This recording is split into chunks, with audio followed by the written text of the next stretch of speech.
Hindi man sila humihingi pero ramdam ko ang pangangailangan nila. Good morning mga mare. Kumusta naman inyong mga buhay? Andito na naman ako, ang inyong kumaring D.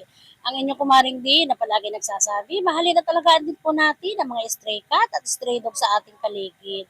Dahil katulad natin ay may buhay din po sila na nilikha ni Lord at gusto rin po nila makapamuhay ng payapa at tahimik. Ay, ito na nga po kami ngayon sa palengke at nandito na po ang aking mga inaalagang stray cat. Ako naman po talaga ay labis na nagpapasalamat sa araw-araw na mga maraming blessing na pumapasok sa amin.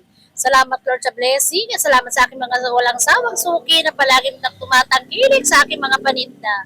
Dahil sa inyong pagbili, patuloy ko napapakain ang mga pusa na nandito sa Pag-asa Palengke na palagi naghihintay sa aking pagdating. Ito po talagang layunin ko sa buhay. Habang ako'y nabubuhay, ipakainin ko po kahit ilan.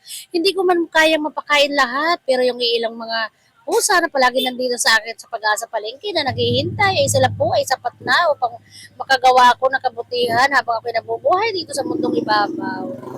Ito po talaga aking layunin, ang mga pusang nagugutom ay mabigyan ko ng pagkain. Hindi ko man sila lahat matulungan, pero ang ilan sa kanila ay masisigurado ko mapapakain ko ng maayos. Thank you for watching mga mare. Follow for more.